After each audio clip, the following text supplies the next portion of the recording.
Now, more of Illinois Rising, presented by the Illinois Policy Institute, the only show directly addressing the problems and solutions for Illinois. Now, from AM 560, here's Dan Proft. Dan Proft back with Ted Dabrowski, Vice President Policy at the Illinois Policy Institute, illinoispolicy.org. You can catch my act Monday to Friday, 5 to 9 a.m. on AM 560, Chicago's Morning Answer. Me and Amy Jacobson. And Ted, so one of the vexing issues that continues to plague the state of Illinois, we talk about it with Chicago teacher pensions in light of the New Deal that averted a strike with the teachers union. And just generally speaking, as Illinois continues to be the state with the largest unfunded pension liabilities, with the worst credit rating, and the two things are related, what to do about these burgeoning unfunded liabilities with an intransigent and Democrat supermajority in the General Assembly that doesn't want to address it. And it's difficult, again, to kind of make this real for people when you talk about hundreds of millions of dollars in unfunded liabilities. But maybe doing it like on a per capita, per household basis starts to bring it home in terms of the gathering storm that people are looking at. And frankly, for those that are looking at it, they realize that maybe Illinois is not the place to be, and that explains why we have such outmigration. Well, you know, it's such a difficult problem to discuss, and it's everywhere in every city and according to this report we're going to talk about, it's in every state.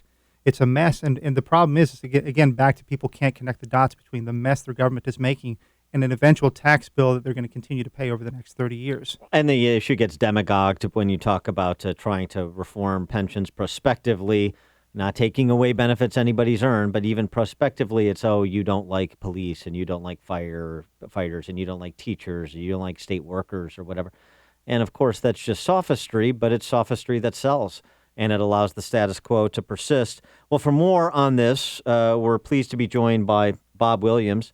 Bob Williams is the president of State Budget Solutions. He's one of the authors of a new study that was issued by the American Legislative Exchange Council on unfunded pension liabilities state by state, which in total nearly $6 trillion, which is almost 50% more than the annual budget for the United States federal government. So that's how substantial it is.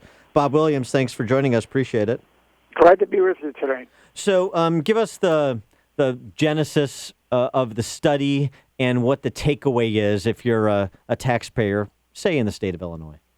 Well, if you're a taxpayer in the state of Illinois, you need to demand that the legislature go along with the governor and do pension reform. I mean, it's totally unsustainable. And what's even worse in the state of Illinois is the city of Chicago and the public schools. The public schools are in a disaster right now, and nearly 90 cents out of every dollar increases in taxes for the last few years has gone to pensions rather than to schools.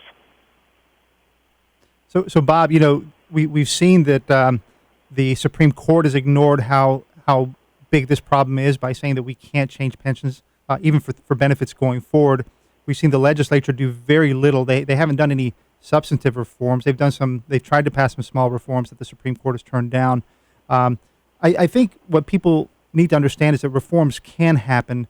They're happening in states across the nation. They may not be happening in Illinois. And I'd be curious to know, what do you see other states doing to tackle this problem? Your report shows that states across the country have a problem with pensions. What are the leaders doing? Well, it's interesting. The first thing to do is not demonize the public workers, which is a mistake that a lot of legislators make. They attack the workers, and it's not the workers that have done it. It's been the legislature and governors who have given these benefits in the past. So one of our highlights right now is what happened down in Arizona, where Senator Debbie Lesko met with the police and firemen because their pensions were totally out of control. And of course, initially they had a very interesting meeting, a lot of walkouts. But once she laid out the facts of where the pensions were and said, we're going to apply the pension reform to new employees only, amazingly, once they saw the facts and saw that the facts, and compared that to Pritchard, Alabama, where the city went bankrupt, or Detroit, where there's been some reductions in pensions, they were willing to work with her as long as it applied to new employees. So they got that through. I mean, it's amazing that on the ballot, they had to do a constitutional amendment. And on the ballot issue, no one had an argument against it. The police and firemen union argued in favor of it. But the biggest change we're seeing around the country is people suddenly realize, do we have a problem with police and firemen pensions? Yes. Do we have a problem with local government pensions? Yes. Do we have a problem with state employees' pensions? Yes. Do we have a problem with teachers' pensions? Yes. Do we have a problem with higher education pensions? Now, in most states, I'll exclude your state, most states, there is no problem with higher education pensions because they have a defined contribution like an IRA. It's portable. They can go from one university to another. They can transfer out of state. They know in a given year if the employer ever underfunded the pensions. They can choose how to invest their money, or they can go with something like a TIA CREST investment. And so the defined contribution model is the best thing to do. And to do that for, just say we're going to put an offer in and let existing employees go defined benefit or defined contribution. But the other thing you have in your state where there's been a lot of excessive benefits given over the past few years, and then the one I can't understand at all, and I've had no luck talking to Republican legislators in your state on this, and that is on teachers' pensions. Chicago taxpayers pay the employer's share of pensions. The state of Illinois pays the employer's share for all the rest of the school districts in the state. As a result of that, amazingly, the school districts, in most cases, pick up the employee share of pensions. And you're going, wait a minute. Here's a system that is the 48th or 49th worst in the nation in terms of funding, and the school districts are picking up the employee share of pensions. The employees aren't paying anything. It makes no sense. Talking to Bob Williams, who is the president of State Budget Solutions, about this study promulgated by the American Legislative Exchange Council on unfunded pension liabilities state by state, per capita by per capita, if you will. Illinois, $28,200 unfunded liabilities per capita. So for a family of four, you're talking about, 115 grand, rough round numbers, for just unfunded pension liabilities if these things go belly up, or if the government decides that we're going to fully fund these, that you know what your bill is going to be. And so, Bob, I wonder how you just distill these numbers. So one of the things that's been argued is, well, we have had some give. Now we've got some of these pension funds revising down their expected rate of return to give true numbers, so you have a true assessment of the depth of the problem, and you can propose policies that address the problem.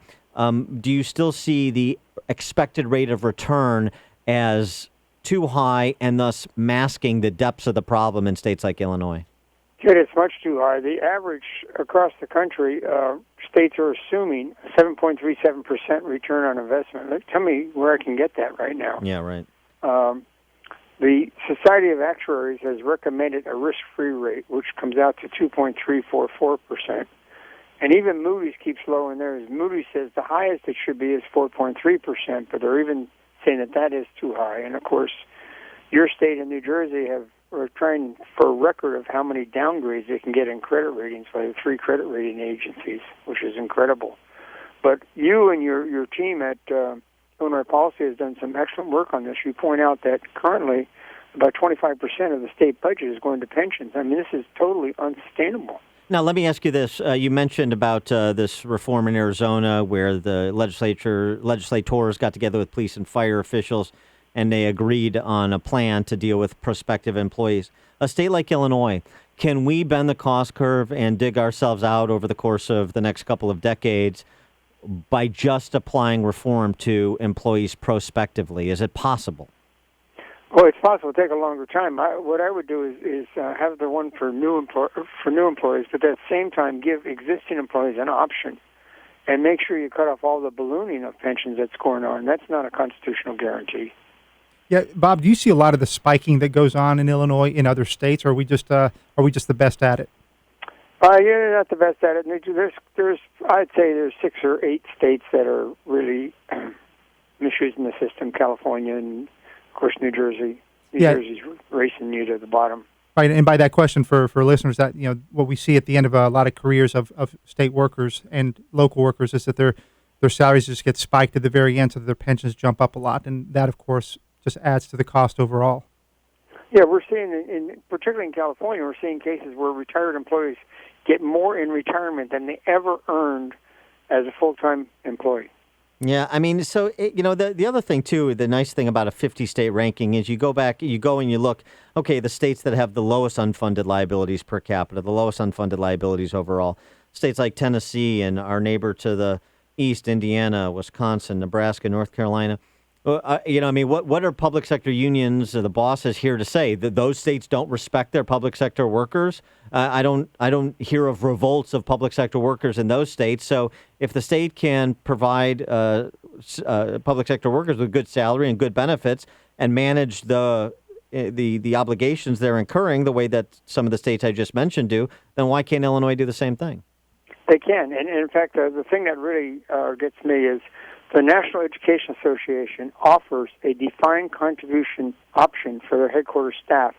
Of course, they're against it for the rank-and-file teachers. And the AFT does the same thing, the American Federation of Teachers. So if it's good enough for the headquarters employees, why isn't it good enough for the rank-and-file teacher? That's a good question. No, I think we often propose that 401ks, optional 401ks, just giving workers the choice to have either the state pension plan that doesn't seem to work for many people, whether you're a taxpayer or a worker. That seems to be the way. Who is taking the lead on optional 401ks and 401ks in general as a state? Utah has done a great deal of work on that. Indiana has a partial one in effect now, but it really works. I mean, even what I call the militant, very liberal Boeing Machinist Union voted to go from their existing defined benefit program to defined contribution model. I mean, it works. Yeah, and it's interesting, too, that the nice thing about, again, this 50-state perspective in this report that has been produced by the American Legislative Exchange Council is it gives states like Illinois an opportunity to pick their head up and look around and say, what we're talking about here in our conversation right now, these aren't laboratory experiments. They're actually happening on the ground in the real world in states not too far from Illinois. So, there's the opportunity to adopt best practices or to look at a successful model and try and replicate it in Illinois rather than just continue to perpetuate failure.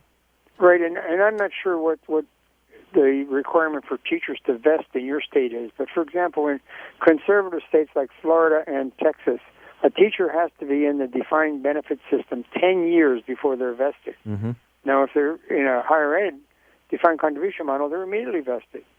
Exactly. I think one of the things I'd like to point out, and Dan, you touched on it, is $28,000 per capita, $100,000 for a home, $100,000 plus of unfunded liability, or basically a bill that the government can hand a family to pay off this pension debt.